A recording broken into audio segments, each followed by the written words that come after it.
বুঝলাম হাজারো কারণ আছে যার জন্য আপনি কাজটি করতে পারছেন না। হ্যাঁ, তবে আরেকটি কারণ আপনাকে খুঁজে বের করতে হবে যার জন্য আপনি কাজটি করতে পারবেন। আমি সেই জায়গাগুলোতেই যেতে পছন্দ করি যেখানে আমি বুঝতে পারি পৃথিবীতে আমি এবং আমার সমস্যাগুলো কতটা ক্ষুদ্র। হাসিগুলো সবার জন্য হতে পারে, কিন্তু চোখের পানি কোনো একজন বিশেষ মানুষের জন্যই হয়। পথে বাধা পেয়ে যে ফিরে আসে সেই দুর্বল মানুষ প্রথমত পরাজিত হয় তার আত্মশক্তির কাছে। তাই নিজের মনোবলটাকে শক্ত করো।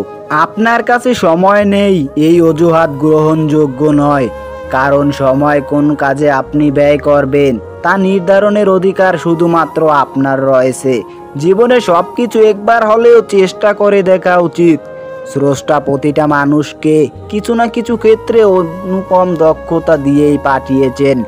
আপনি কখনোই সেটি জানতে পারবেন না যতক্ষণ আপনি সেটা চেষ্টা করবেন। পরিস্থিতি যে রকম হোক না কেন, পরিস্থিতি যেন তোমার লক্ষ্যকে বদলে না ফেলে। তুমি তোমার মতো করে পরিস্থিতিটাকে বদলে ফেলো। সন্তুষ্ট জীবন সফলতার চেয়েও গুরুত্বপূর্ণ, কারণ আমাদের সফলতা অন্যের দ্বারা নির্ধারণ করা হয়, কিন্তু আমাদের সন্তুষ্টি নিজের যোগ্যতা অনুযায়ী, নিজের আত্মার তৃপ্তি অনুযায়ী নির্ধারিত হয়।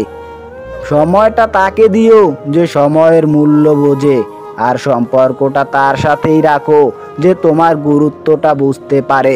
সমস্যার সমুদ্রে ডুবে যাচ্ছ ভেবে আতঙ্কিত না হয়ে সৃষ্টিকর্তার উপর আস্থা রাখো।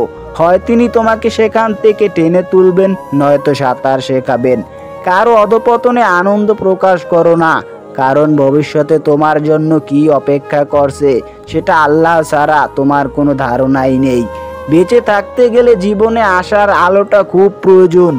আনন্দ, খুশি আমাদের শক্তি দেয় পথ চলতে। একটা অন্ধকার রাস্তায় তুমি যতক্ষণ ভালো থাকতে পারবে, তার চেয়ে বেশি ভালো চলতে পারবে যদি রাস্তাটা একটু আশার আলো দেখতে পাও।